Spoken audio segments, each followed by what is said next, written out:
Glória a Deus. Boa noite, igreja. A paz do Senhor.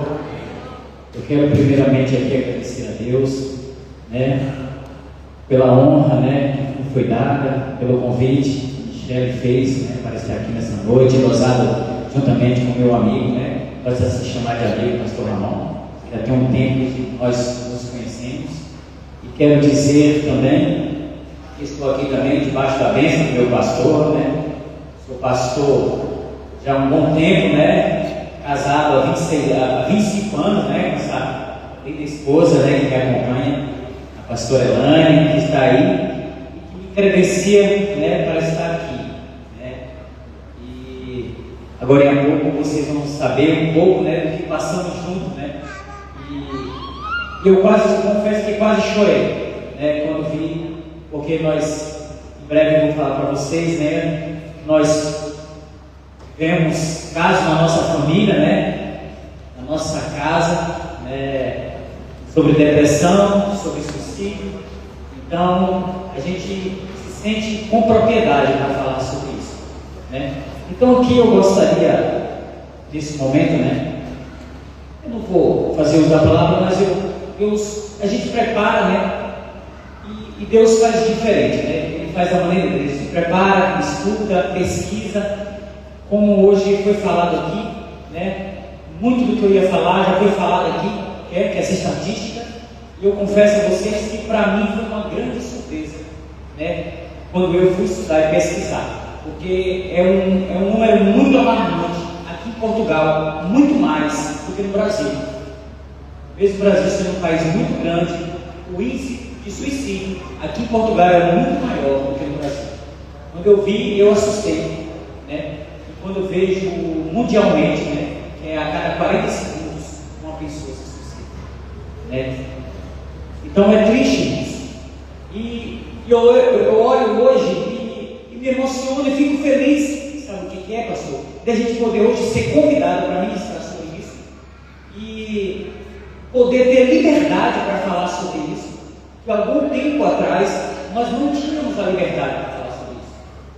Há um pouco tempo atrás, quando nós íamos falar sobre suicídio, sobre depressão, era fraqueza espiritual, Pessoas que eram fracas espiritual, ou que eram pessoas que estavam endemoniadas, pessoas que... Então era algo estigmatizado, Então, mas Deus permite coisas na nossa vida, para que nós podemos... E quando aconteceu na minha casa, para que os irmãos entendam, eu não lembro agora o ano que foi, 2018, em 2018, por isso que tem essa auxiliadora, Em 2018, nós trabalhávamos, a minha vida toda praticamente, desde adolescente, jovem, trabalhei na igreja, e ali eu fui auxiliar, diácono, presbítero, pastor, evangelista, pastor. Minha carreira foi uma vida assim longa na Assembleia de Deus aqui no Brasil.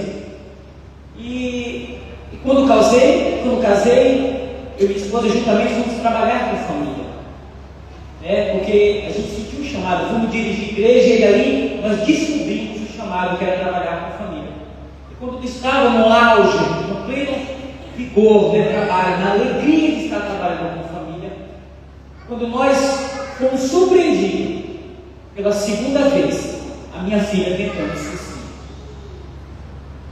dentro da nossa casa. A primeira vez ela simplesmente, a gente só achou que ela tinha passado mal, a gente levou no médico e não sabia o que estava acontecendo. Mas em seguida passou algum tempo e aí a gente foi chamado na escola nesse dia que ela passou mal. E quando nós fomos na escola, e aí a professora foi chamar, as colegas foram dizer, e aí a gente fomos descobrir, que a nossa filha tinha tentado suicídio.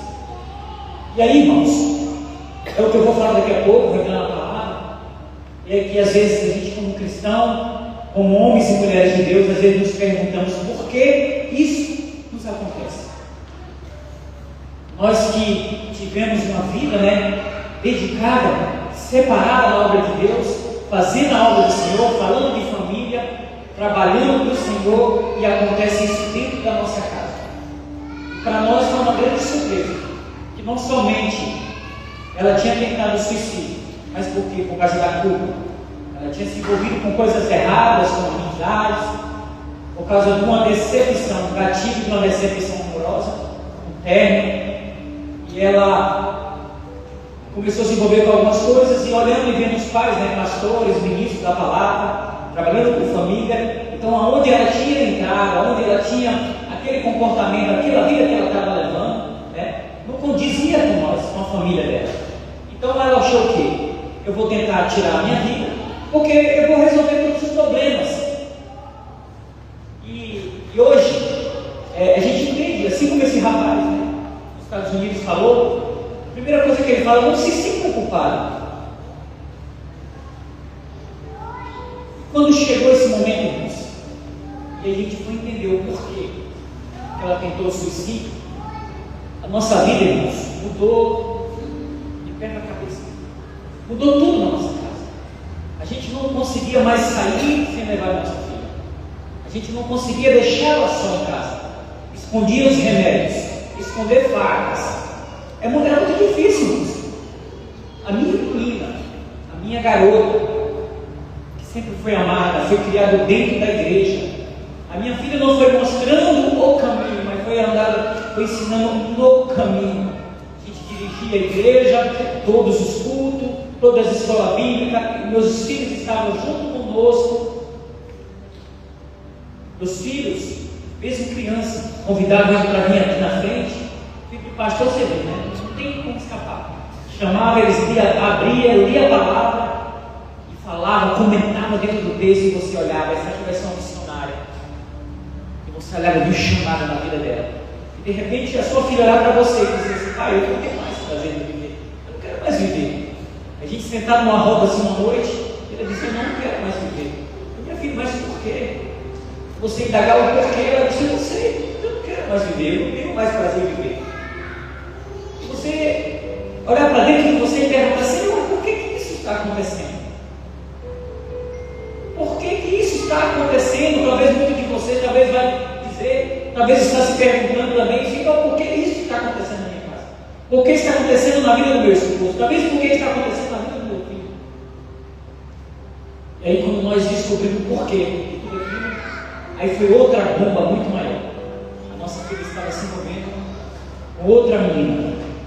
Depois de ter se decepcionado com um rapaz, que veio, teve tudo que queria e desprezou. A decepção levou ela a entrar no mundo homossexualismo. E ali ela olhava para dentro dela e dizia assim, como é que eu vou me apresentar se meus pais são pastores e pregam totalmente contra sobre isso? Para nós foi um baque. Mas quando nos veio isso acontecendo na nossa vida, irmãos, nós olhamos e nós só pensávamos, eu mesmo só pensava no que os outros vão dizer, no que a família vai dizer. Era um casamento talibado. Hoje nós fazemos quase 26 anos, fazer 26 anos. Olhar para o casamento sólido, meus irmãos, alguns já separou, já casaram pela segunda, pela terceira vez. Nós, casamento exemplar, uma família exemplar, os filhos sempre na igreja, sempre caminhando. Olha, essa família, pastor de igreja. No princípio, a primeira coisa era pensar assim, como vamos falar isso? Como vamos enxergar isso? Para nós foi muito difícil isso. Foi muito difícil para nós. E aí nós chegamos a um ponto de nós entrarmos quase na mesma situação dela. E nós olhávamos para nós mesmos e dizíamos assim, botar chão e dizer assim, Senhor, tira a minha vida. Não temos mais alegria de viver. Não temos mais alegria de viver porque aquilo que a gente mais amava, aquilo que a gente mais abomina, é como se nossos filhos fossem contaminados. Para quem gosta desses filmes do dia, como você vê ali, você contaminado, fala pronto. E ali foi que tudo começou. Uma nova ressignificação na minha vida, na vida da minha esposa. Foi a maior transformação, foi a maior mudança. Porque você vai olhar para as pessoas, vai olhar para o seu filho com empatia. Não com empatia, mas com paixão. E quando um certo dia estava trabalhando, nós tiramos toda a rede social dela, tiramos o celular, proibimos ela, tiramos ali daquela escola, porque estava fazendo mal para ela, e ali contaminando. Mas um certo dia, eu estava no trabalho, uma tarde, esperando para ser atendido numa rede comercial. E Deus falou comigo: vai à tua casa, porque no teu quarto, no quarto da tua filha, ela tem outro telefone, um telemóvel, e ela está praticando coisas erradas. E aí eu deixei o meu trabalho ali imediatamente, nem fui atendido e corri para casa. Deus falou, irmãos, Deus, como um flashback, eu enxerguei, fui direto no quarto dela. Ela estava na sala, ela, minha esposa e meu filho. Para você entender, mas eu fui direto no quarto. Eu fui direto dentro do caderno e abri. E um telemóvel antigo meu, eu não usava mais, ela pegou, habilitou. E quando eu abri aquele telemóvel, irmãos, o que eu vi ali, irmãos, era muito pesado para mim como pai. Olhar para minha filha, uma garota, ver tanta sujeira, tanta coisa, irmãos. E ali eu chamei minha esposa imediata, saí do quarto e comecei a mostrar. Pedi para ela, chamei ela, pedi para ela desbloquear o celular e começou a mostrar. E quando ela começou, de lá ela começou a olhar e ver que eu estava vendo. Enquanto nós estávamos olhando aquele telemóvel, ela pegou e foi lá na sala e pegou a bolsa da minha esposa que tinha remédio, e lá ela tomou muitos remédios. Foi para o banheiro, ligou o chuveiro, e eu só vi o barulho do chuveiro. Nós conversando dentro do quarto, eu só vi o barulho do chuveiro. Quando nós percebemos que está acontecendo alguma coisa errada. E eu falei, a gente começando a chamar ela, não atendia. Chamava ela, não atendia. E aí bateu o desespero, eu procurei uma chave de fenda, procurei alguma coisa, e arrombamos a porta do banheiro, ela estava já no chuveiro, sentada, despida, esperando a morte.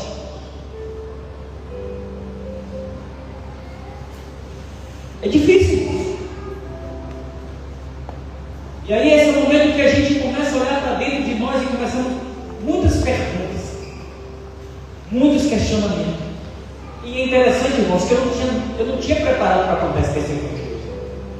Eu tinha preparado a mensagem, não sei se ainda vamos contar sobre a mensagem. E a minha esposa, quando eu cheguei aqui, parou para ela: você vai contar o testemunho e falar sobre nós? Eu falei: não, eu preparei a mensagem para falar sobre suicídio, sobre depressão. Mas o Senhor, irmãos, faz da maneira dele.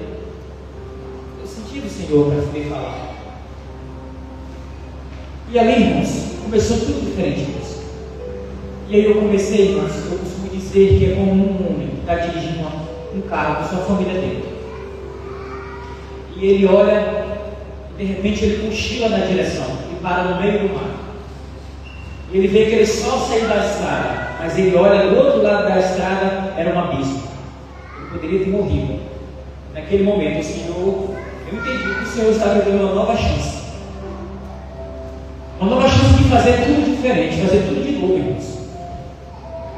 Naquele momento, irmãos, começou tudo de novo na nossa vida, recomeçar, ser um pai, um marido, tudo mudou na nossa vida. Nós trabalhamos com casais, com família, e ali nós não sabemos de onde fomos para começar, e nós fomos entrar num curso de paternidade. E ali eu fui aprender sobre a paternidade. E ali eu fui entender que o maior culpado, um dos maiores culpados de tudo que está acontecendo ali, era eu, era o pai. Eu não estava programado para falar isso aqui hoje, irmãos. Mas o Espírito Santo de Deus quer que eu fale sobre isso hoje. Olha, pai, você que é pai, você não tem noção. Você não tem noção o quanto você é responsável pela vida dos seus filhos, principalmente pela vida mulher. Você não sabe que a sua filha mulher, o primeiro relacionamento dela é com você, pai. Eu deixei faltar. Talvez ela aceitou aquele relacionamento, aquele rapaz, e tudo começou, e outras questões espirituais, irmãos. E talvez em outro momento aqui, pastor Ramon, talvez trazer aqui para pregar e ministrar sobre traumas, que eu ministro na minha igreja lá. Para falarmos de paternidade, para falar de coisas que entram na nossa vida, portas, legalidades que são abertas, telhados que nós, homens pais, deixamos descobertos, pornografias e outras coisas mais. Em outro momento, talvez eu vou vir aqui uma vez para falar sobre com homens, para falar sobre isso, dando ministra na nossa igreja. Nós temos ali na segunda-feira um encontro de homens e a gente tratando desse assunto. O pastor ali já esteve conosco lá e sabe disso. Nós somos os responsáveis, nós somos os sacerdotes da nossa casa, irmãos. Nós precisamos se posicionar, irmãos. Então, a depressão que estava na nossa filha, na minha menina, na minha garota, e aí ela começou a entrar, irmão, porque você começa a sentir a culpa. Mas graças a Deus, Deus foi misericórdia, eu dei um curso de paternidade e comecei a entender. E logo de início, irmão, a primeira coisa que nós queríamos fazer, que eu mesmo queria, aquela filha começou a se rebeldear, começou a ficar rebelde. E nós não entendíamos por que tudo aquilo, a rebeldia que estava na vida da minha filha. Nós não entendíamos. Eu lembro um dia que viemos um culto de oração na nossa igreja, assim, ela estava sentada bem assim, no terceiro, quarto banco, enquanto todo mundo orando, foi orar, e ela ficava gargalhando, irmãos, eu via que não era ela. Nossa, aquele ali dava uma dor tão grande dentro de mim. Eu falei, Senhor, eu não queria meus filhos para isso. Quantas vezes a minha esposa falou, nós não vamos mais ministrar para casais, para família. Nós trabalhávamos no Ministério de Família que levava 2 ônibus para passeio, para ministrar encontros de casais. Nós ministrávamos para a família. Naquela época nós estávamos numa época que ela estava nessa fase, foi um período muito difícil. Nós ministramos para casais, estávamos ministrando 2 turmas do Casado para Sempre. Estava para iniciar, quase para toda a vida. E meio de tudo isso, a minha esposa falou, nós não temos estrutura para isso, nós não temos estrutura para ministrar isso. Olha só a nossa situação. E nós procuramos o nosso pastor, pedimos ajuda dele e falou, olha meu filho, não se preocupe, não é o que você está passando, Deus conhece e Deus sabe. Mas era um menino querendo nos pararmos. E quantas vezes, quanto culto de família, nós estávamos lá na igreja e o pastor dizia assim, olha, sempre perto dos seus pais, fique família junto, vamos fazer uma oração, vamos louvar. E eu olhava e dizia assim, Senhor, cadê a minha família? Cadê a minha filha? Cadê o meu filho que não está aqui? A minha filha começou a sofrer discriminação na igreja, levava ela mesmo assim para a igreja. Mas um certo dia, uma líder de adolescente lá falou com um rapaz que estava do lado dela, falou, se você quer ela aqui, eu estava no poço junto com ela. O irmão mais novo, meu filho, quando ficou sabendo que os doutores não queriam mais estar com a igreja. Se revoltaram contra a igreja, totalmente contra a igreja, não queriam mais saber de minha igreja. E eu te pergunto, o que fazer com isso? Nós tivemos que caminhar. E aí o Senhor falou, meu filho, você vai vencer com amor. Quando eu ia para aquele curso, naquela sala de aula, primeiras aulas, eu chorava. Porque eu fui lembrar de como eu fui criado. Como eu fui criado, como eu entrei. Os telhados que hoje eu estava deixando descoberto, porque eu deixei. Como eu fui ensinado. E ali Deus foi me ensinando. Mas graças a Deus hoje, a minha filha, está bem. Logo em meio aqui, a administração, vocês aí, eu vou explicar, vocês vão entender, porque foi onde Deus, a gente levamos ela foi um psiquiatra, foi um psicólogo, terapia. Hoje ela está aqui, está até, ela mora no Porto, mas está até uns dias aqui na nossa casa. Ela foi praticamente, chegou primeiro em Portugal, é uma menina super alegre, muito feliz da vida, é alguém que nos inspira, porque você não vê ela reclamar da vida. Já visitou vários lugares, vários países aqui na Europa. Ela é autodidata, ela fala inglês, ela fala espanhol, ela fala francês. Uma pessoa super inteligente. E nós superamos isso. E eu estou contando isso para vocês, irmãos. Por quê? Antes mesmo de entrar na mensagem. Fique atento, irmãos. Por que eu enxerguei? Por que nós não detectamos, irmãos? Nós temos que estar atentos, irmãos, às pessoas que estão ao nosso lado. E então hoje eu queria falar um pouco sobre a depressão. E mais uma vez ainda vou falar um outro testemunho. Esse mais triste. Nós perdemos o irmão da minha esposa. Um rapaz, ele estava com acho que 23 anos. 26 para 27 anos. Um rapaz muito bonito. Que ele poderia ser um galã de cinema, muito bonito mesmo, um rapaz alto, forte, bonito. E infelizmente ele foi vencido pelo suicídio. Eu vou contar mais na frente aqui para vocês entenderem. Que para mim, para nós, é uma perda, uma dor muito grande. Porque aqueles meninos, porque a Elaine já tinha perdido o pai, tinha perdido a mãe, já não teve o pai e a mãe, o pai já falecido, a mãe tinha tido Cristo também, então nós nos sentimos como os pais deles. Quando isso aconteceu, foi muito difícil para nós, muito difícil. Nós já tínhamos quase perdido a filha e depois perdeu o cunhado. E em meio a toda essa confusão, em toda essa atenção à nossa filha, quando foi um dia nós paramos para pensar que nós tínhamos um filho dentro de casa. Nós não tínhamos se atentado, toda a atenção da nossa filha e nosso filho estava ali. Nós vimos que ele estava precisando de atenção, precisando de trabalho. Então, irmãos, mas eu quero falar um pouco sobre depressão nessa noite. E eu quero falar aqui, eu não vou falar sobre estatística, porque já foi dito estatística, você já sabe que a cada dia, 3 pessoas em Portugal se suicidam. Cada 40 segundos no mundo, né? Suicídio. Mas para você chegar ao suicídio, eu acredito que, eu não posso dizer que é todos, mas geralmente, né? Eu acho que quem suicida é porque está deprimido, está em depressão. Não tem como você não estar em depressão e de repente suicidar, de repente do nada, e logo você está suicida. Geralmente está num quadro de depressão. Geralmente o suicídio ele deixa sinais. Nós que às vezes não percebemos. Então eu quero falar aqui alguns sintomas da depressão. Eu não vou dizer que se tiver, eu tenho um desse aqui, eu tenho depressão, não. Mas se você perceber desses sintomas aqui, se você tem algum desses sintomas, pelo menos 5 desses, que é recorrente na sua vida, procura ajuda. Pelo amor de Deus. O irmão falou aqui, um ato de coragem, né? O irmão falou do ato de coragem para pedir ajuda. Eu não digo só isso, eu digo que é o maior ato de coragem de alguém é pedir ajuda. É reconhecer que precisa de ajuda.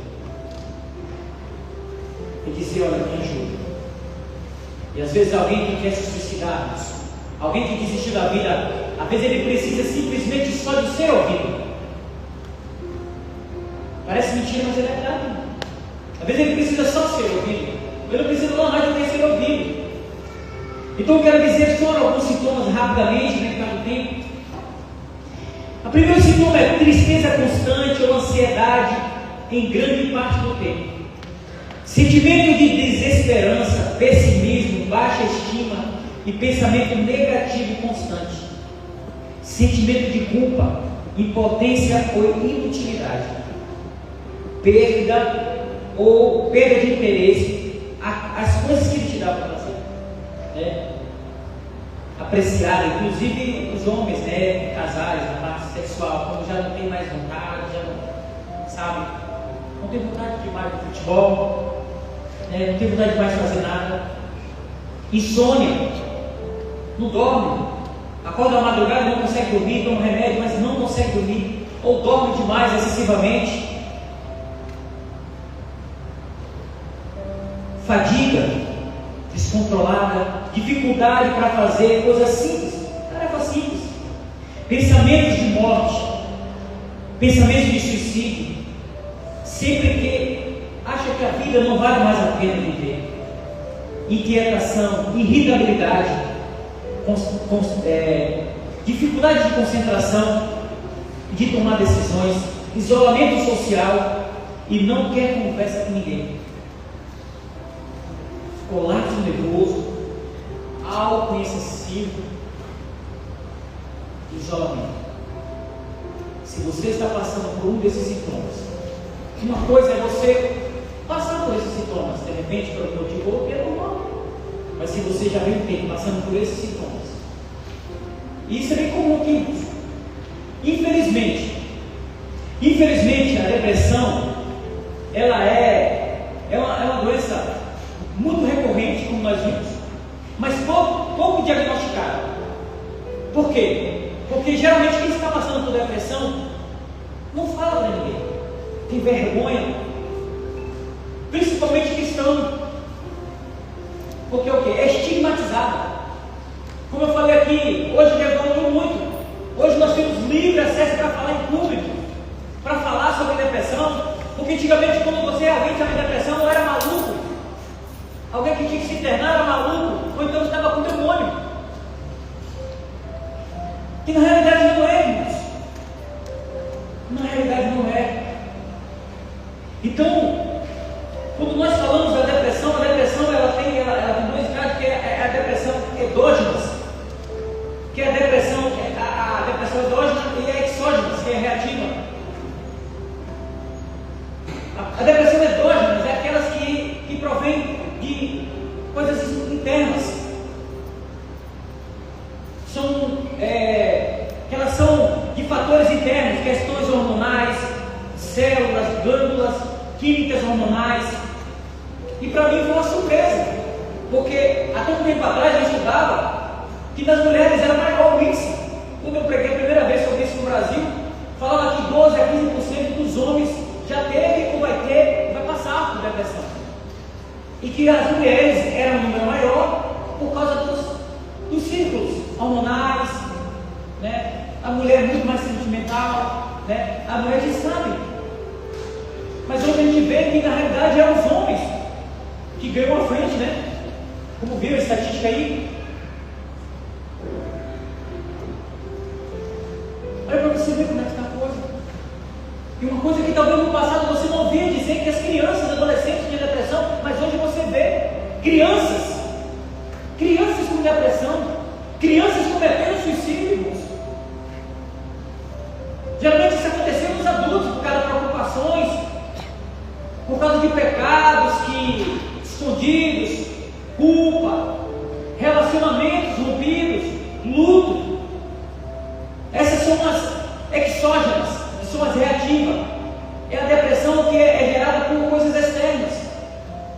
É lutos, como aconteceu com minha filha, por causa do rompimento de relacionamento, por causa do desemprego, sensação que nada dá certo, alguma coisa que está tentando e parece que ele não dá certo, um documento que não chega, uma residência que parece que chega para todos, mas que não chega para mim. Parece simples, mas é realidade, irmãos. É realidade no nosso meio. E o tratamento da depressão endógena, que é internos, é tratado com medicamento. Geralmente é o psiquiatra que resolve isso. Engraçado que quando aconteceu tudo isso, pastor, eu nunca tinha nem falado de depressão assim, nunca tinha atentado para isso. E depois disso eu comecei a estudar, comecei a pesquisar, até entrei na faculdade para estudar psicologia, mas quando eu decidi vir para Portugal, e aqui já não é, mas é um assunto que eu sempre que eu posso, estou me estranho falando sobre isso, né?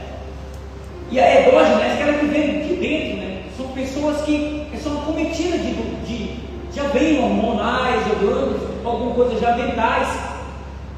E por que é tão difícil diagnosticar, irmãos? Como eu falei, é porque nós olhamos para uma depressão como se fosse uma coisa diabólica, uma coisa incomum, mas na realidade é comum, irmão. Assim como você tem uma dor de dente, você procura um dentista. Assim que você tem um problema no coração, um cardiologista. Tem problema na garganta, ou falar tal, é um laringo, né? Otorrinolaringologista. Mas por que quando chega na depressão as pessoas escondem? É triste você olhar uma pessoa que trabalha com você todos os dias, ou está dentro da sua casa todos os dias. Eu acompanhava um rapaz que fazia comédia no Brasil, ele fazia uns vídeos engraçados, ele contava algumas coisas, ele mesmo fazia, ele me perguntava para ele mesmo, como se fosse dois atores, um rapaz alegre, brincalhão, humilde, pobre, na roça. Esses dias, irmãos, para minha surpresa, eu vi o vídeo dele chorando, a esposa dele cometeu suicídio. É triste. E a depressão reativa, a exógena, ela vem de coisas externas. Aí talvez você vai dizer assim, olha, mas crente não passa por depressão, ele não vive depressão. O crente não deve viver em depressão, mas ele pode passar por depressão sim. Inclusive, o homem mais santo que você conhece, a pessoa que você olha assim, aquele homem é um semideus, ali é um homem muito santo.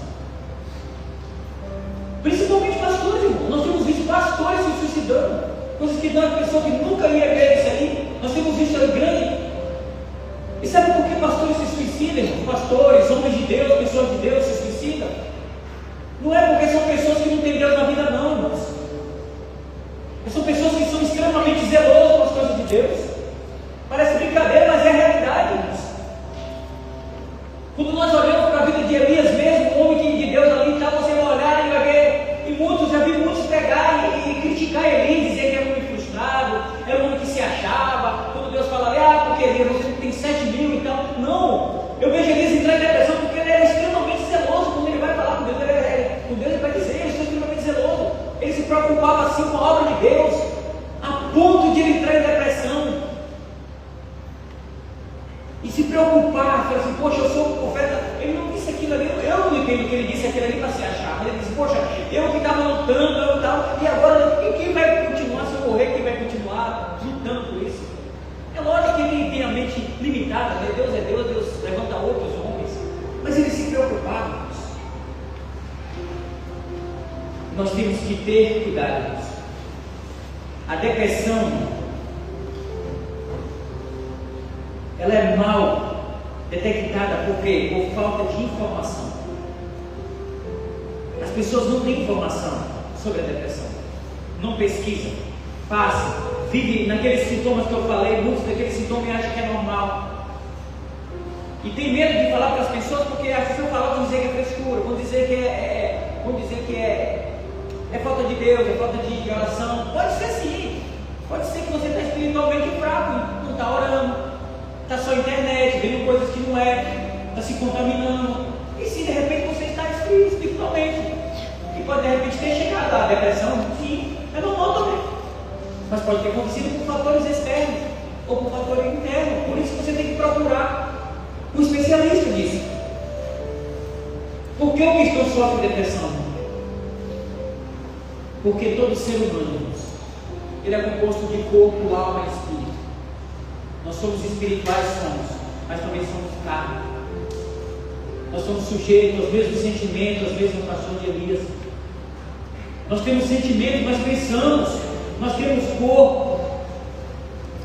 O crente não tem problema de dente, não tem problema de osso. E tem problema da mente, irmãos. Deus pode curar? Sim, Deus pode curar. Mas se Deus não curar, nós temos que procurar um médico. O próprio Deus, ele vai falar, o próprio Jesus Cristo vai dizer assim: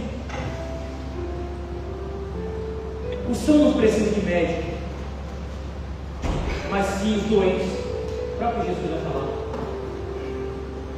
que os sãos precisam de médico, mas os doentes precisam de médico. Não é errado, não é erro algum você procurar um médico, você procurar um especialista, você procurar alguém para conversar, você procurar alguém para procurar um especialista, procurar alguém para tratar, porque é uma enfermidade, é uma doença que pode se transformar na sua mente. Você precisa procurar tratamento, precisa buscar ajuda. Agora eu quero aqui, irmãos, buscar com vocês, nós vamos entrar na palavra de Deus. Eu gostaria que se colocar para mim aí a Bíblia, por favor. Salmo 73, o salmista Asaf, Salmo 73, 1 e 2.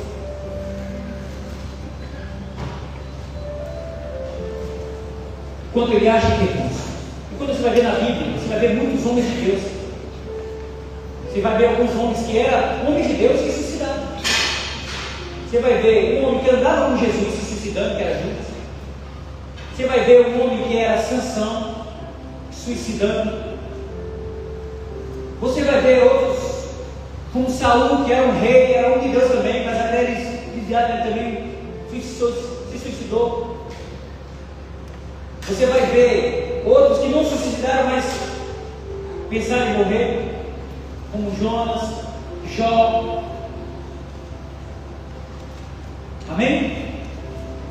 Colocou para mim? Salmo 73, por favor. Salmo 73, a partir do 1 e 2.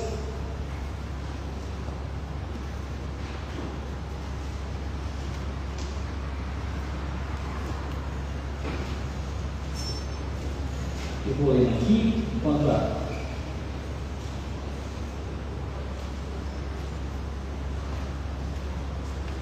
Salmo 73, 1 e 2, que diz assim: verdadeiramente bom é Deus para com Israel, para com os limpos de coração. Quanto a mim, os meus pés quase se desviaram, pouco faltou para que escorregassem os meus passos, pois eu tinha inveja dos soberbos ao ver a prosperidade dos ímpios. Aqui nós vamos ver o salmista, irmãos. Ele olhar, ele vai ver, ele vai falar que quase se perdeu, quase foi cometido talvez o suicídio, porque ele foi olhar o quê? Foi olhar o ímpio. Uma das coisas que leva o cristão, irmãos, a depressão é a comparação.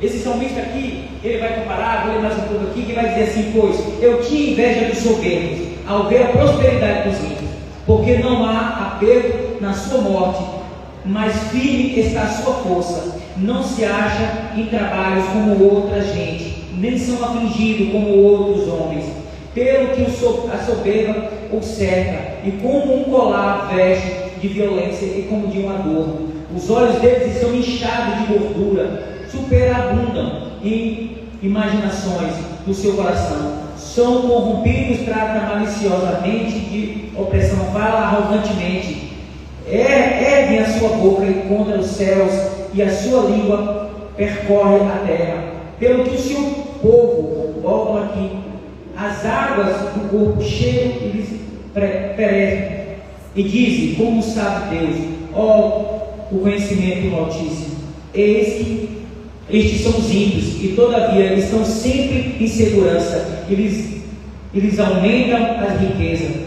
Na verdade, que eu não tenho purificado o meu coração e lavado as minhas mãos na inocência, pois todo dia tenho sido afligido, castigado a cada manhã. O salmista está aqui, irmãos, ele está dizendo assim: por que, Senhor? Acho que não foi uma dessas perguntas eu olhar e de repente olhar a vida dos meus irmãos, olhar a vida de outra pessoa, porque os filhos dele estão aí também, porque meu filho, a minha filha está cometendo, querendo cometer o suicídio, vivendo uma vida dessa errada. Essa é uma das coisas que leva o cristão, irmãos, que leva o cristão à depressão. É porque muitas vezes ele tem uma vida abnegada, serve a Deus, uma vida correta, e ele olha ao lado e vê alguém que não é, que leva a vida de qualquer maneira, prosperando.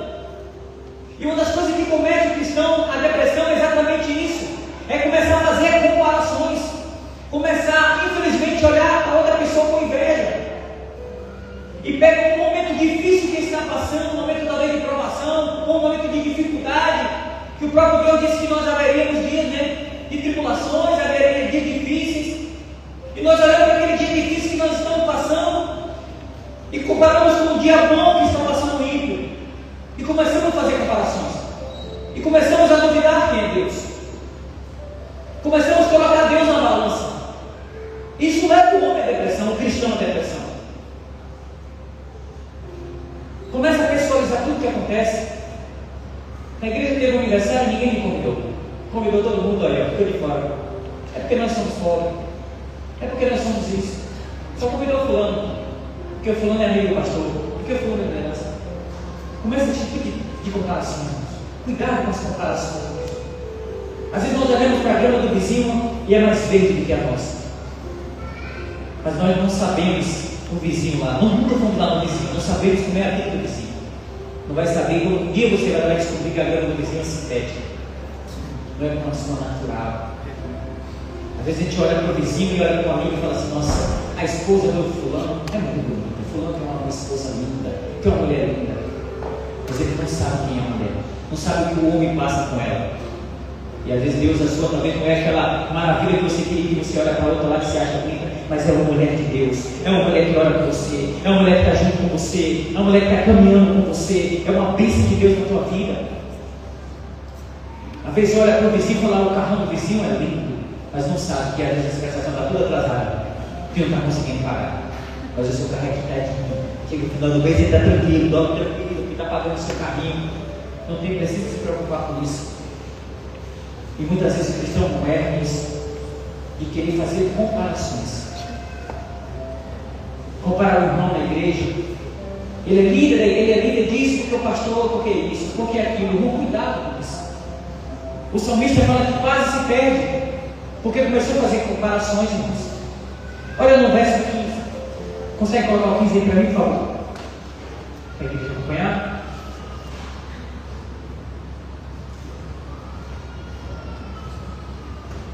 Vai dizer: se eu dissesse, também falarei, assim eis que ofenderia a geração dos teus filhos.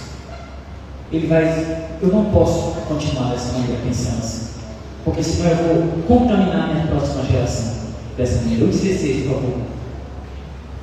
Quando eu pensava a compreender isto, fiquei sobremodo perturbado. Quando ele foi compreender, irmãos, ele não conseguia entender, ele ficou perturbado. Por que aquilo ali acontecia com ele? Por que o ímpio estava prosperando? Por que ele não prosperava? Cuidado com a inveja, irmãos. Cuidado com a comparação, irmãos. Se aquilo que você está desejando, aquilo que Deus tem promessa na tua vida ainda não chegou, vai chegar, irmãos. Deus não quer te dar o que é dele, o que é do fulano, o que é do outro. Deus vai te dar o que é seu no tempo certo. Muitas vezes nós olhamos e vemos o nosso irmão prosperando, chega muito novo na igreja, já chega, já está pregando, já está cantando. Irmãos, é o chamado de Deus. É como os outros, aqueles que foram trabalhar, não chegou de manhã, não chegou de tarde. Irmãos, Deus que faz. Quando um pastor chama alguém aqui para um cargo, para uma coisa, irmãos, não é o pastor só é o canal, é Deus que mostra, Deus que fala. Eu já fui pastor de igreja, eu sei como é isso, irmãos. É difícil às vezes a igreja entender, alguma pessoa entender às vezes, mas nós não lidamos com o que nós queremos, mas é Deus, irmãos, que nos revela, é Deus que nos mostra. E às vezes pessoas, que está tanto tempo, e fala assim: por que, fulano? Eu estou tanto tempo aqui, mas como o irmão do filho pródigo, tanto tempo eu estou aqui, nunca me chamou para isso. Mas chega alguém e já está. Irmãos, espera que o seu tempo. Quando José do Egito, quando ele pediu para aquele rapaz, aquele moço se lembrar dele lá do faraó, ele pediu para se lembrar. Se ele tivesse chegado lá e tivesse falado dele, ele ia precisar de quem? De um padeiro. Não foi um padeiro que morreu? Que ele morreu com a forca? Se ele fosse falar dele, ele estava precisando de quê? De um padeiro. Naquele momento ele não estava precisando de um governador, porque não era o momento dele, irmãos. O momento dele, quando Deus precisou, ele foi para ser governador. Deus queria levar ele para ser governador e não para ser padeiro. Então não é o seu tempo ainda. Se as coisas não acontecerem para você, não pense que é o fim. Não fique pensando que você é menor. Não fique pensando que você se diminuindo. Deus tem um chamado especial na vida de cada um. Se o seu momento não chegou, ore, peça a Deus. Continue buscando, porque Deus vai fazer no tempo certo. E esse salmista aqui, no 17, vai dizer que assim: até que eu entrei no santuário de Deus, então entendi eu fiz. Aí ele foi entender. Às vezes nós fazemos a comparação, mas não vemos o resultado. Ele está olhando para o ímpio, vendo a prosperidade do ímpio, mas no momento que o ímpio está prosperando, mas ninguém sabe depois. Ali foi talvez. Então assim, às vezes a gente quer comparar. Então aonde nós conseguimos resposta? Irmão? Só em Deus, irmãos. Quando ele entrou no santuário, entrou na presença do Senhor, ele conseguiu a resposta do Senhor e ele foi entender. No início vai dizer que ele quase se desviou, porque ele foi fazer comparação. Sabe por quê, irmão? Porque ele tinha inveja. O salmista ele tinha inveja. E a inveja, irmão, é o desgosto, o prazer, é o desgosto pelo prazer alheio. É você ver alguém prosperando e começa a se chatear e fica triste com o sucesso do outro, sendo que o teu sucesso vai chegar. Mas a inveja é isso, é o desejo violento da relação do outro, no que se tange a ter, a ser e fazer. É você olhar, outro tem, outro é, e você dizer assim: poxa, por que eu? Por que eu não? Por que o outro? Por que eu não? Isso leva a pessoa à depressão, leva a pessoa a se diminuir, entra no estágio de diminuição. E Por que a depressão quase destruiu? Por quê? Quase destruiu. Por causa da comparação, como eu falei. Esse sentimento humano produz amargura no coração. Esse nome é de comparação. Traz amargura no coração. Em Provérbios 17, 22, vai dizer o seguinte. Provérbios 17, 22, por favor. Vou dar um trabalho aí para mim de hoje.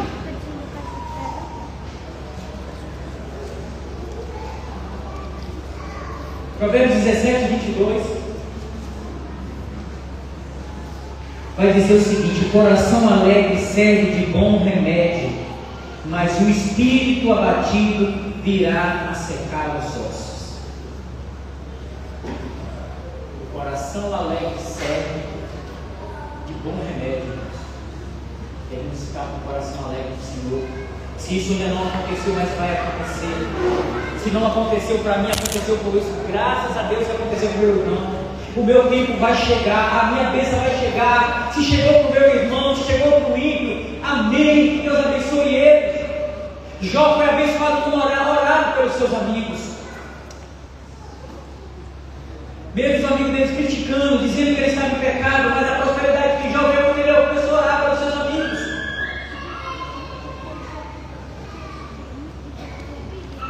Provérbios 14 e 30.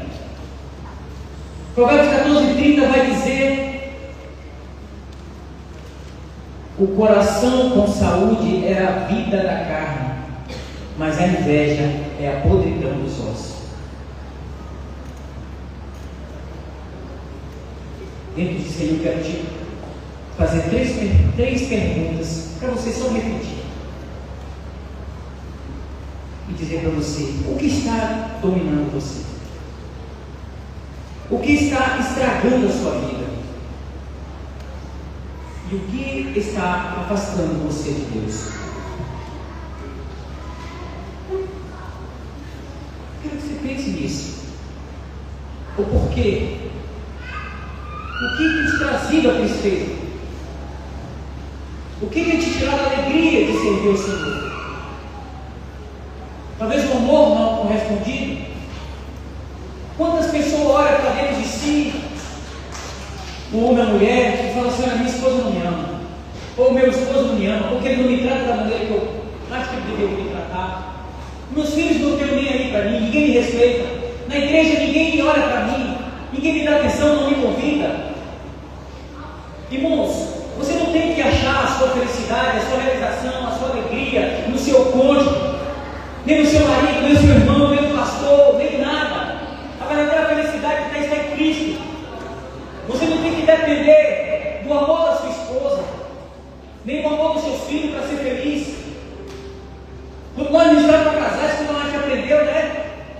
A gente aprende o quê? Que a gente não casa para ser feliz, a gente casa para fazer o outro feliz. Mas esses dias atrás Deus me deu uma nova revelação, que nem você casa com o propósito de ser feliz, nem de fazer a outra pessoa feliz. Como assim, pastor? Você não casa com esse propósito. Você casa para formar uma família, um propósito de Deus, algo muito maior que a família. A felicidade não vai depender de você fazer a pessoa feliz, nem ela de fazer você feliz. Você tem que ser feliz, você tem que ser pleno em Deus. Você não tem que ficar desgostoso, chateado, triste, porque sua esposa não te considera, porque ela não te ama, porque o homem foi para amar e a mulher amar. O doutor já está subindo, pode subir, já estou terminando. E para concluir, vou rapidamente falar. Talvez eu falei desse salmista aí, talvez eu não sei quem é esse salmista, não sei o que ele fazia, mas eu vou lhe falar rapidamente de um homem. Um homem que era um profeta que era era assim com Deus, um homem tinha uma intimidade tremenda com Deus, que era Elias. Vocês conhecem a história de Elias, que ele enfrenta os profetas, ele vence, ali na dificuldade, ele vai lá de chuva, e um homem que tinha uma intimidade tremenda com Deus. E um certo dia, quando ele faz aquilo, ele mata os profetas, ele achou que tudo ia acontecer da maneira dele, que todo mundo ia se converter, e isso não acontece. Elias entra em tremenda depressão, e ele corre ao longo de um dia, se isola. Primeiro, medo, ele tem medo. o sintoma da depressão, ele tem o medo. Depois, ele tem isolamento, ele larga o posto e foge. Fica um longo dia e diz assim: eu quero morrer. Senhor, já basta. Começa de novo, que é a comparação. Ele começa a comparar: eu não sou melhor que meus pais. Tira a minha vida. Quantos de nós, irmãos, não pensamos assim dessa maneira? Eu não sei você, mas eu já pensei. Chegou um momento, uma luta tão grande, que eu cheguei em Portugal, passou uma luta tão grande que eu falei: Senhor, eu não vou me suicidar, eu não quero. Mas se o Senhor quiser me levar, Senhor, não, gente, me leva, Senhor, porque eu não aguento mais. A luta está muito grande, eu não aguento mais, eu não suporto, tu me carrega nos meus braços, porque eu não consigo mais caminhar. Mas você vai ver que Deus poderia, e Elias entra em depressão ali, que Deus poderia simplesmente, Deus não poderia curar, dizer assim: Elias, está curado. E Elias seria curado naquela situação, não poderia? Deus não é Deus, Deus não poderia curar, mas não. Você vai ver ali Deus curar Elias, como nós deveríamos aqui. Se Deus não curar, Deus vai curar. Ele deu um exemplo ali. Ele vai curar Elias como um psiquiatra, como um psicólogo. Logo de início, Deus vai até Elias. Vai um anjo do Senhor e leva o quê? Alimento, pão e água para Elias. Elias dorme, o anjo diz: come e bebe. Ele come e bebe e dorme. Depois ele acorda, o anjo novamente terapia, novamente. E fala: Elias, come e bebe, a tua caminhada é longa. E Elias come e bebe. Você vê que é medicamento, né? Que é comida que ele precisava, porque ele não comia, estava sem comer, só dormindo. Ele se alimenta e ele caminha. E aí ele vai fazer o quê? Ele vai para dentro de uma caverna. E aí quando ele entra dentro da caverna, ele chega, entra o Deus psicólogo.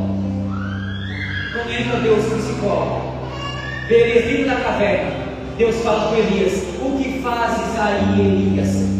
Quando você chega na sede, senta na cadeira do psicólogo, sabe quem foi, se não foi, você senta e vai dizer: fala, se puxa, fala tudo o que quiser falar. E aí você vai contar tudo. E aí Elias vai dizer que ele era um profeta, ele vai começar a falar, vai chorar no lugar. E Deus vai falar, aí Deus vai falar ao Elias, e Deus não diz nada para Elias. Deus não cita mais uma palavra para Elias.